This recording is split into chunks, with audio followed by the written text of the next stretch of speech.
to episode 69 of Late Night Linux, recorded on the 5th of August 2019. I'm Joe, and with me are Phelim. Evening. Graham. Bonsoir. And Will. Hello. None of that European nonsense. Oh, I'm sorry. Go on, you better get ready for it. It's only in a couple of months now. It's a 1,000,000 to 1 chance, though, so yeah, nothing to worry about there. And also nothing funny at all about the episode number of this one. So later on we'll be discussing something somewhat controversial, but let's start with the usual KDE bollocks then, Phelim. Don't sound so pessimistic about this. It's always good news. It's always fun, always interesting, and that's why there's a KDE Onboarding Sprint report. Oh, I thought that said waterboarding sprint. You will like KDE software. What, onboarding of devs or users? This is for getting devs involved, helping them to get started. As they say, Apple has Xcode, Windows has Visual Studio. Both of those two things, you pretty much are set and ready to go. Obviously, with KDE, you download Qt Installer and all the tools that they're all packaged along with it. But for instance, in GNOME, you've got GNOME Builder, which has, well, I don't know, I've seen it, a couple of screenshots. It doesn't really strike me as that great, but it does have a nice idea in the fact that if you want to create a type of application, you can kind of follow what's been done before in a, not a wizard-like way, but it's to give people an idea how to get started a bit easier. I've seen lots of criticism about GNOME Builder, but I think it's not a bad idea to try and help people along. So, I mean, if I was like going to write a KDE app, I don't really know where I'd start, to be quite honest. And it's all well and good presenting somebody with a load of docs. It's kind of nice to follow through with a nice simple guide, how to get going, follow how to build an application, and start sort of with something useful.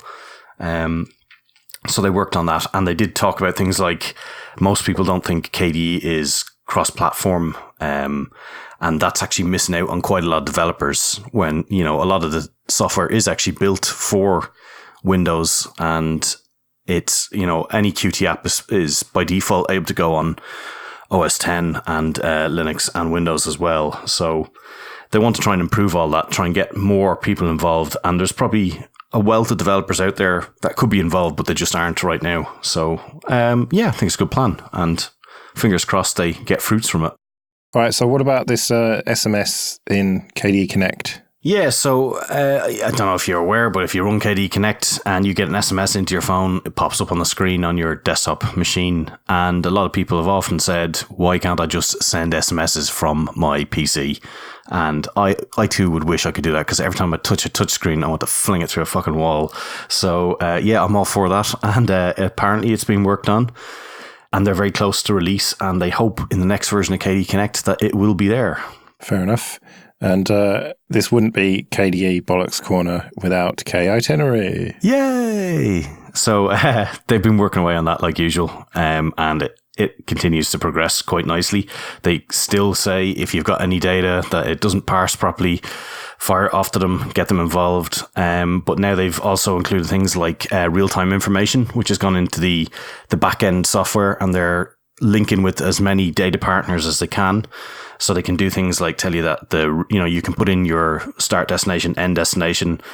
It can plot the route all the way using your GPS application like OSM, and it can then tell you when you're sort of delayed along the route. So it knows that you've got a ticket for a train.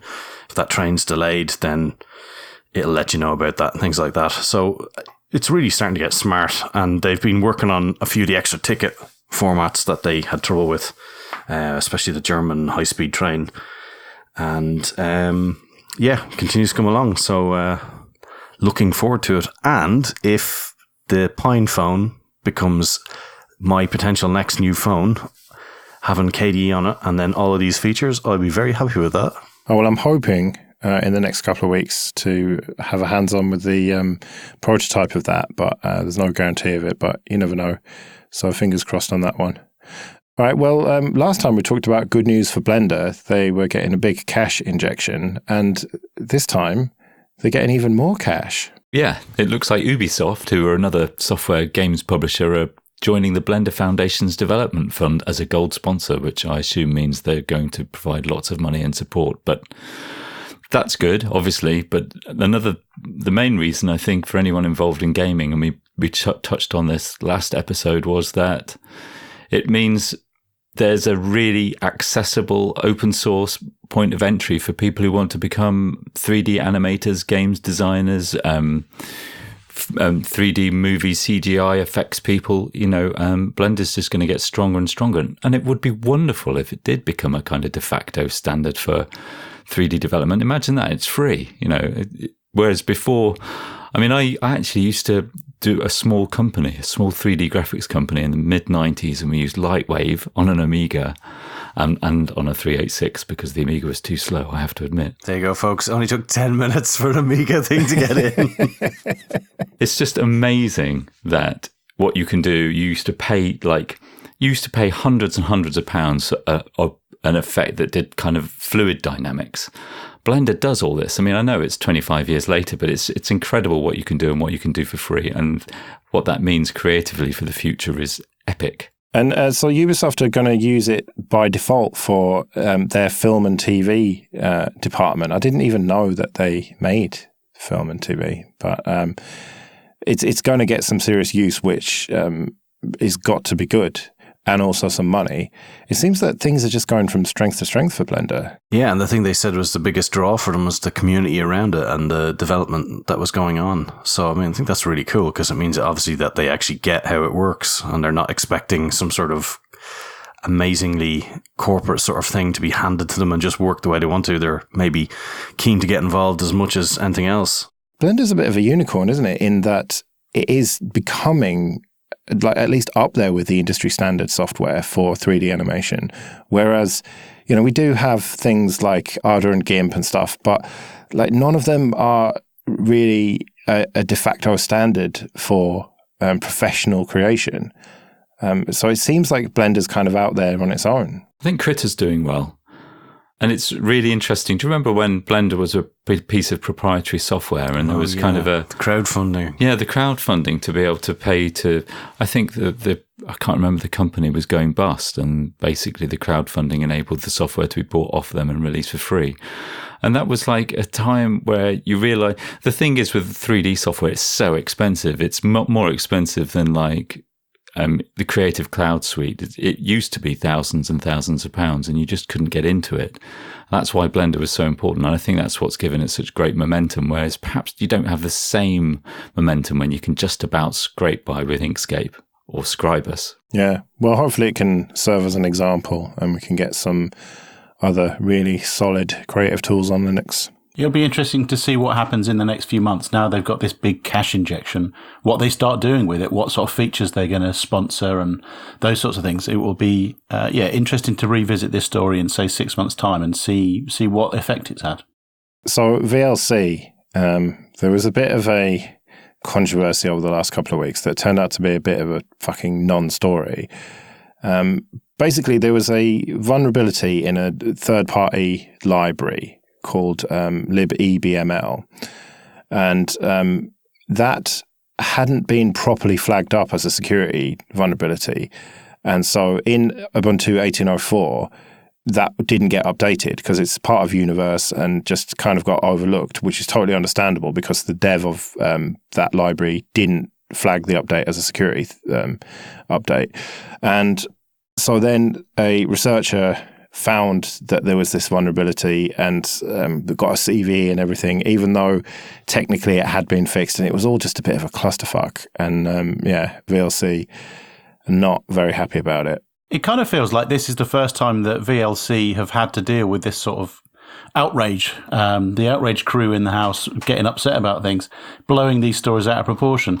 It's pretty common that this sort of story breaks, and as we've talked about over the last few months, they do tend to get blown out of all proportion because that's what drives clicks. And in this case, it does feel... Well, I don't think actually that I'm being a bit cynical there. I don't think it was driven just on clickbait, but there are a series of mistakes. Like MITRE opened a CVE without talking to them, and then that fed into the original story, and then they got published. So, like you say, it was a non-story to start with, but I think a chain of events happened in such a way that it got picked up as news. People saw the interest in the story because VLC is a popular application, and this would obviously generate some clicks, and then it became a story, and then it all got the usual treatment. So it's a bit sad, really. Well, you talked about the outrage crew there, Will, and we saw that again just last week. It's not actually in the doc, but with Manjaro, they were planning to put a proprietary Office suite called FreeOffice in their next release. And then everyone was like, herp, you can't do that. And so now they've compromised on it. And obviously we saw that with the 32-bit stuff with Ubuntu. And it does just seem to be getting more and more in open source. Just, I don't know, maybe it's a reflection of the wider world, but just everyone just takes to Twitter and other social media and just has to just be outraged about shit all the time. If it's not in all caps, I can't even hear it. Yeah. I don't think that's very sensitive of you, Joe. Fuck you. Right, let's move on. Xfce 4.14 with GTK3 and everything. It's almost there. We're almost going to have it. My God, it's full of stars. Starfield. Starfield 1980s. Just look at the features, though, Joe. Look at the features. How many years and how many features? Almost the same number. Look, man, it's not about having loads of cool, shiny features. It's about slow and steady improvement on a rock-solid base. And, that's what we have with Xfce. And this new release, I haven't really talked about it much because I feel like, although obviously they've put loads of work into it and there's loads of small improvements, apart from the GTK3 thing, I can't really get massively excited about it. The only thing I get excited about is the fact that it's not dead. The fact that development is continuing and I am going to be able to continue to use Xfce, my beloved Xfce. I'm not dead. Exactly. It's only a flesh wound. No, but it's not even that. It's like, if you look at, I hate to pick on GNOME, right? But GNOME 2 was in a very mature state. It was working perfectly well. And so they decided, fuck that, let's just completely redesign it from the ground up. And it was fucking terrible for the first few releases. I think even people who like GNOME would admit that much.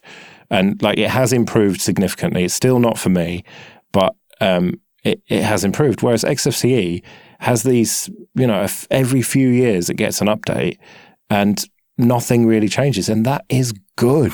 That is a good thing because it was fine to start with. Said the saber-toothed tiger. Look, man, whatever.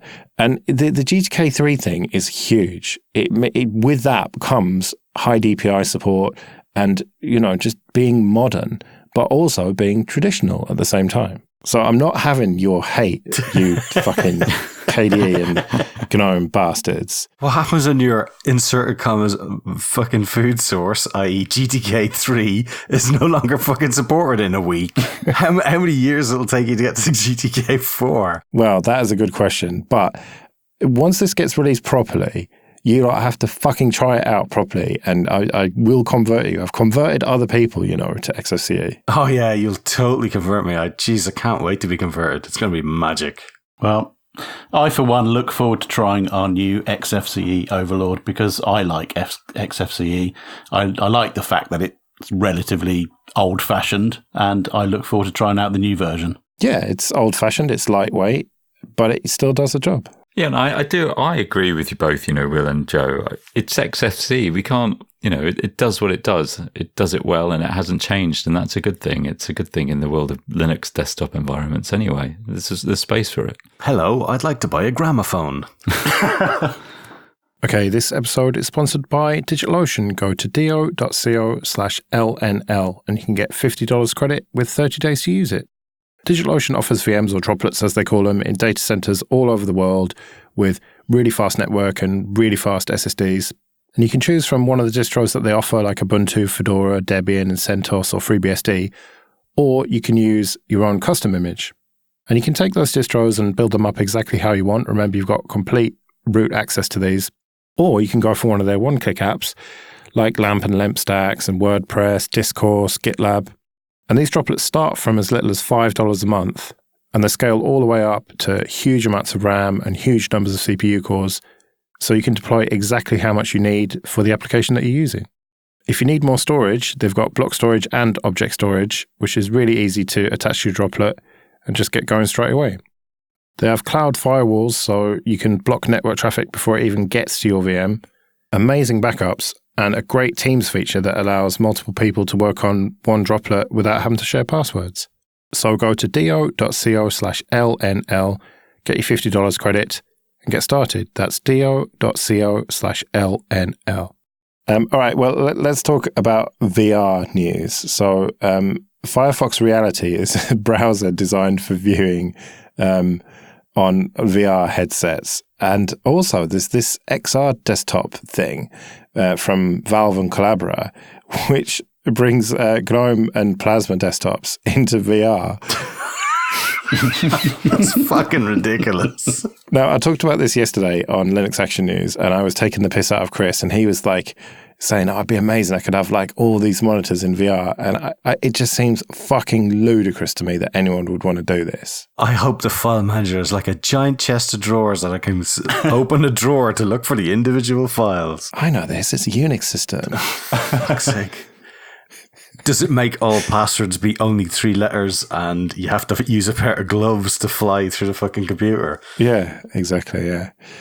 Graham, you actually care about VR, so defend this. Okay, yeah. So as I think I've explained before, I'm just a kid who hasn't grown up, and in the 90s VR was a big thing, and I still haven't grown out of that. So yeah, I do have an HTC Vive, and it does work with Linux. Steam and Valve could do an awful lot more to make it work better. So Firefox, I'm not sure about. You don't really spend any time in VR trying to emulate your desktop and be productive in that way. Some people do, but I don't think it works.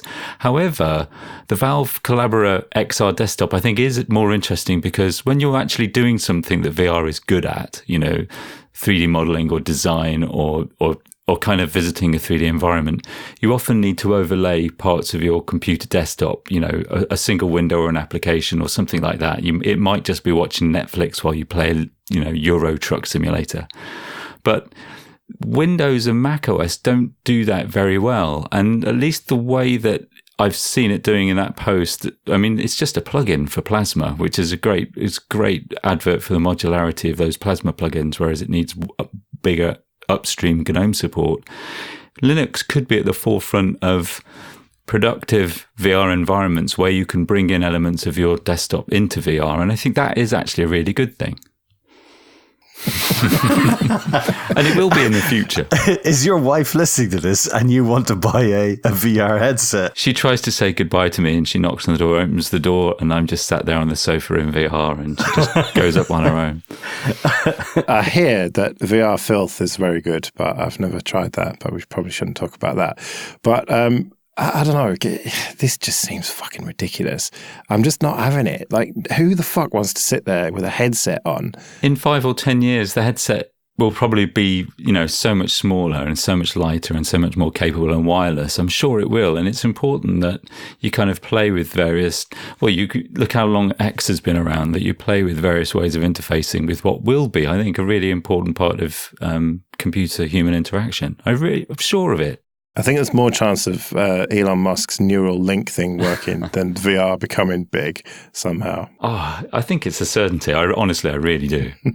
You couple this new VR desktops with Blender, and you can recreate Lawnmower Man whenever you feel like it. Yeah, and that episode of Community where they're if you either know it or you don't, it's just ludicrous to me. I just do not get this. Either I am too old or too young or something, but VR to me, I just think about the Money for Nothing video, really sketchy 3D and stuff, because that's what I remember of it as a kid. That's what it looked like with those giant CRT VR headsets that had, like 2 little CRT tellies in it or whatever. What? A CRT strapped to your head? Dear God, imagine the neck muscles that you'd have. Yeah, how else would they have done it back then? This was like pre-LCDs, I think. Like, I just remember enormous fucking headsets, and they've become a little bit smaller now, but until they're as light as sunglasses, which feels to me like 20 years away, I'm not going to use it.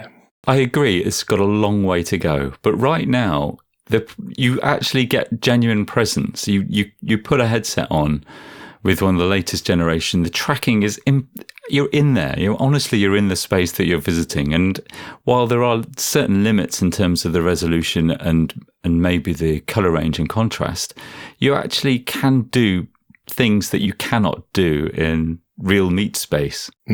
Speaking of meat space, you've definitely been checking out the filth, haven't you? All right, well, let's fire up the fucking backlash machine again and talk about Cloudflare and 8chan, shall we? Hey, look, I think we were perfect last time because we pissed off both sides. I think that's a good sort of middle ground to find. So we obviously were clearly right. Yeah, it's like the BBC. They get called the Brexit Broadcasting Corporation, and then other people say, like, oh, you're just obviously pro-Remain. And so, if you can piss off both sides, then you're probably doing it right. All right, well, so this broke last night, or this morning, I think. It was when I was going to bed this morning, that Cloudflare have decided, after quite a lot of pressure from the media, that 8chan is to be fucked off because that absolutely dreadful mass shooting over the weekend, the shooter had posted on 8chan, or at least was associated with it, and that's like the third time that's happened now. And so Cloudflare originally said, like, no, we're not going to shit can them. And then a few hours later, oh, actually, no, we are. And then actually the hardware provider cut them off as well. So 8chan, I think, is down at the moment. For those who don't know, 8chan is a bit like 4chan. It's like a big message board forum type thing, but it's completely unmoderated. Like, you can just say whatever you want, the worst racial slurs and all sorts of just anything, and just nothing ever gets moderated. Stuff about Xfce and things like that. I know, yeah. You can even say that Xfce is terrible and get away with it. So I don't know, what do we think about this? It seems pretty fucking obvious to me. Cloudflare is a company, they can do what they want, and 8chan can pay someone else. Yeah, I obviously appreciate the sensitivity of the situation, and Cloudflare's got to remain impartial. But I mean, effectively, in what they do in caching the internet or caching the sites that are the other side of them, the hate traffic is going across their hardware, and maybe they feel complicit and they're uncomfortable with that. So I can see both sides of it, and it's within their right, to do it. I think they did it. I don't even want to mention this. I was at Daily Beast last year, Cloudflare, that did the same thing, and Daily Beast was back up again and running very quickly on a competitor's product. And I'm sure, as Cloudflare themselves have admitted, that this will happen again. But they just don't want the hate crossing through their CPUs and their memory, and I can get that. It'd be interesting if 8chan tries to DDoS Cloudflare. Well, I did have a quick look this morning at 8chan to see what was going on, and there was a lot of talk of that. Apparently, there are pretty easy ways to do it. We've seen some problems with Cloudflare going down before, so it does stand to reason that they would at least try, but given that is Cloudflare's whole business model is to mitigate and stop DDoS is happening, it seems unlikely, but what do I know? Yeah, I'm trying to think of a film analogy where there's some great space battle between the Jedi forces. Oh, no. Okay, this episode is sponsored by CDN77. Go to cdn77.com. And they are a UK-based CDN provider with an end-to-end video processing and delivery platform as their standalone product called Streamflow. They sponsor a bunch of great open-source projects like CentOS, KDE, Fedora, Gentoo, and Funtoo. And one of their standout clients is the European Space Agency, who use CDN77 to deliver Hubble images all around the world. They're a real innovation leader. They were the first CDN to implement a lot of new features like HTTP2 and Brotli compression. And they don't outsource anything. Everything's developed and managed by their own team, including their own DDoS protection. And they can push 80 gigabits per second of live streaming through just one machine through their optimizations. All their servers are running Debian, and the vast majority of them are physical machines with an overall network capacity of more than 14 terabits per second. And they've got 35 points of presence in North America, South America, Europe, Asia, and Australia, with daily peaks regularly exceeding 5 terabits per second. They've got great 24/7 live support and flexible pricing with both great value monthly plans and pay-as-you-go options. You can get a 14-day free trial with no credit card needed, and if you do stick with them after that, you can get a 40% bonus if you mention Late Night Linux to sales or tech support. So, for example, if you topped up by $1,000, you get $400 on top of that. I hosted the MP3 for an episode of the Joe Rest podcast on CDN 77, and it was really easy to set up and link to it, and I had no complaints about the speed from anyone. So go to cdn77.com and start delivering your content. On to a bit of admin then. And first of all, thank you everyone for supporting us on PayPal and Patreon. It's very much appreciated. You can go to latenightlinux.com/support to find out about that.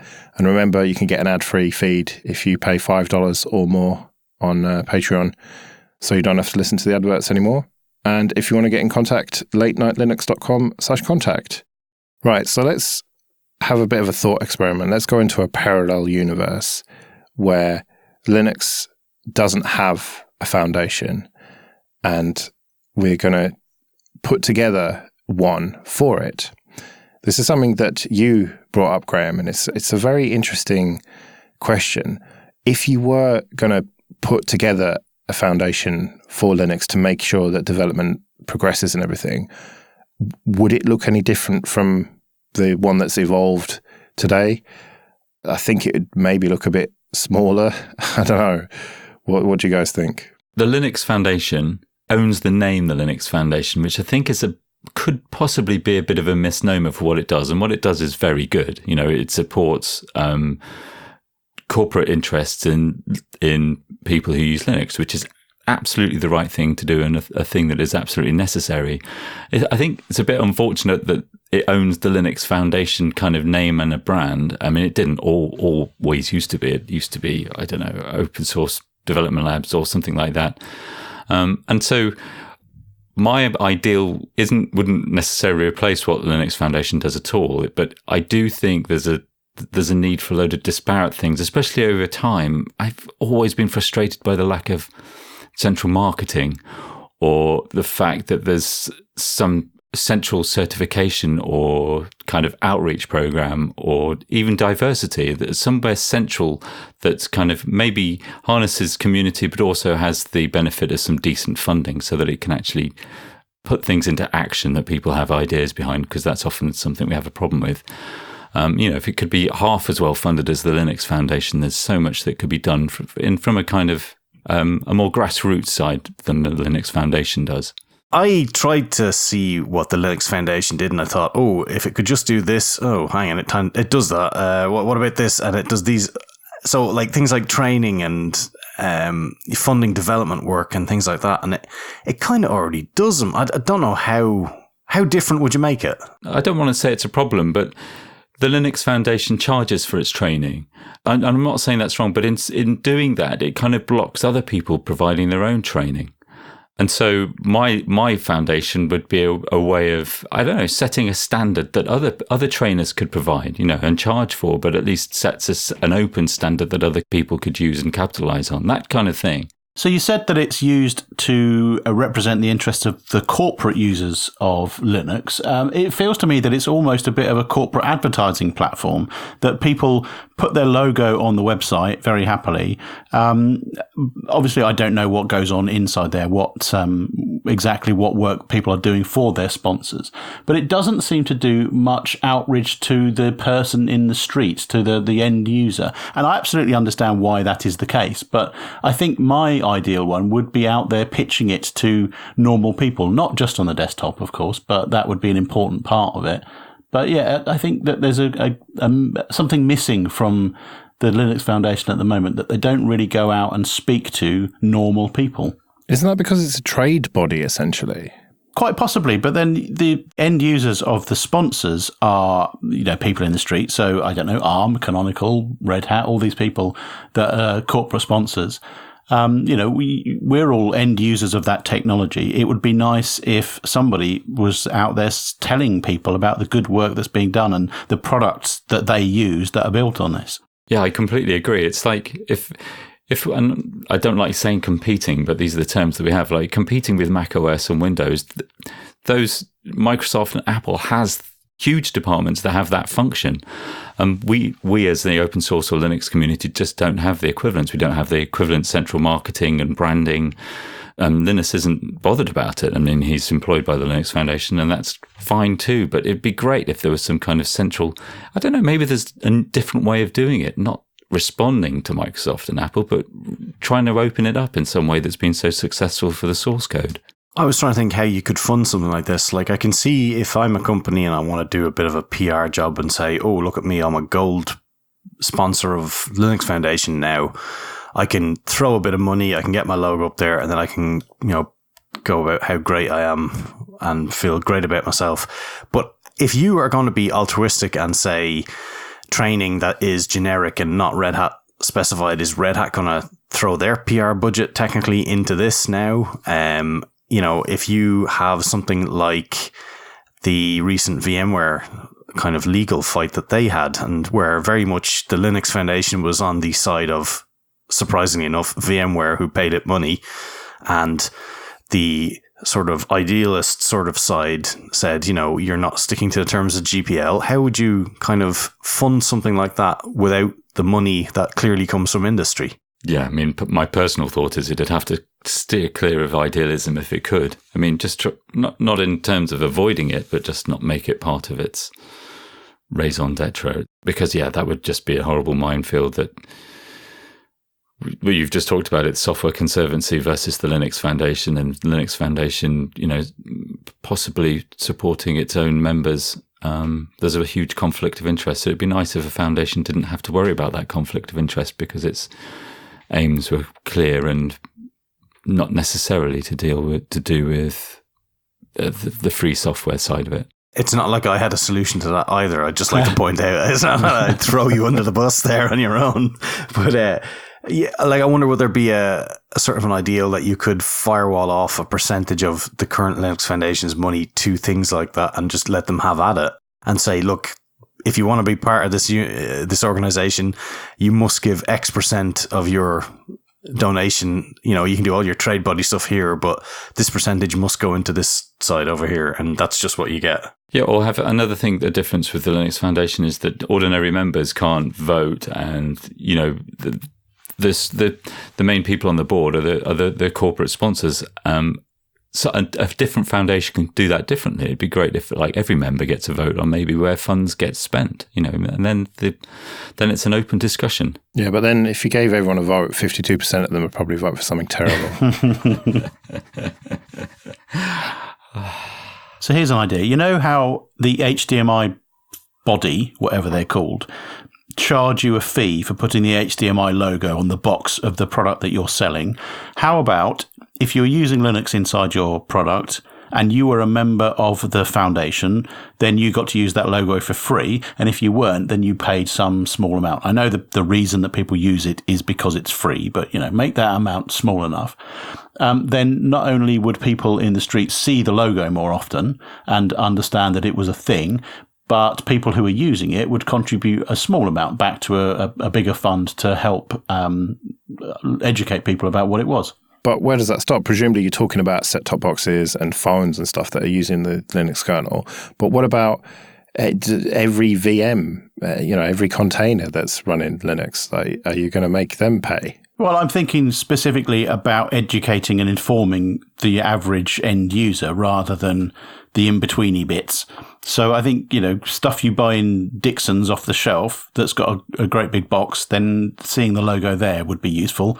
Whereas seeing the logo on, DigitalOcean's website, perhaps less so. Didn't Dixon's go bust about 10 years ago? I don't know. I think they were bought by Dixon's Car Phone. So they're owned at Car Phone Warehouse or whatever. No, Curry's, I think, PC World, whatever. Yes, we get the idea. But it's funny that at the beginning of this, I said presumably we'd want it to be smaller, but that doesn't seem to be what any of you lot have said here. My vision for, a reimagination of it would be just to deal with the absolute core stuff, which is making sure that Linus and Greg KH and staff maintain the kernel. And okay, that's a relatively expensive thing to do. So you'd need to have some money coming in from somewhere. But I would create something much slimmer than we have now and leave all of the, well, I mean, I would say leave all of the training to other people, given that I work for a company that offers training for Linux. But, leave the training and advocacy and, the diversity stuff to other existing organizations. And even the legal stuff, you have people like Conservancy who could take care of that. And I would just like to slim it down and just be, just taking care of the core product, which is the Linux kernel. I'm not sure Linus would want to. I'm not speaking for Linus. I have no idea what he'd do, but I'm sure he'd probably rather be employed by the Linux Foundation. Yeah, you're probably right. But I just like simplicity. I like to have things slimmed down and not using a bunch of resources, much like Xfce. Hey. I mean, I think, though, there is definitely a need for someone to provide support to the likes of, say, remember when we had the SSL issues, and there has to be a very large pot available for that type of thing. And I think this is where they maybe let that down. I think there's got to be someone out there who's watching things where they go, look, there's one developer running this project. This project is integral to everything. We should fund these things. And I think that there needs to be a bit more like a, not a charity, but a watchguard for projects that are involved in the ecosystem, not just the kernel itself. And yes, I know they are kind of doing that now, but I think it would have been nice had they got in there. And the way, say, even with GitHub, where they're looking to fund developers, and I know there's a lot of criticism that they're funding the developer and not the project, but I mean, why weren't the foundation in there maybe, funding projects? That would have been a good place for them to go too, because they have all that money and they have it from all these companies that are, using the likes of BusyBox and whatever in a lot of their projects, not just the kernel, but, somewhere there has to be a sort of collection point for this thing. And it's almost logical that the kernel being the center of the OS should be the center for the collection point of it, maybe. Yeah. And I think I liked to think it could be like Joe's minimalist kind of foundation, but I guess my idea is that it plugs all kinds of gaps that we don't have because there isn't a central corporate identity behind Linux. So it plugs, the marketing and the outreach simply because they're not there. So it's a bit of an ugly mess, but I still think it would be worth it if it could be run effectively. I mean, it's all down to leadership, I think. I wouldn't want it to become like Mozilla Foundation necessarily. So you want to centralize power and give that to faceless bureaucrats? Yeah, let's federalize Linux. So that'd be 86 days, I'd just like to point out, by the time this airs tomorrow. Don't worry, we're going to get an extension. It's going to be fine. He's going to go back on his word. On the daystobrexit.co.uk, I can see there's already been 2 of those already that are sitting at 0, and this one's at 86. So, good luck with that. We're going to have a government of national unity led by the Lib Dems and the Greens. It's going to be great. Yeah. All right, then. Well, let's get out of here. I'm going to have just come back from America next time we do this. So that'll be fun. I'll probably be all, spaced out and jet lagged. Although probably not, because I generally am on American time anyway. And we may or may not have Will and Graham, depending on how things work out. Probably not for the news. I don't know. It's all a bit of a blur. We'll see. But in the meantime, then, I've been Joe. I've been Phelan. I've been Graham. And I've been Will. See you later.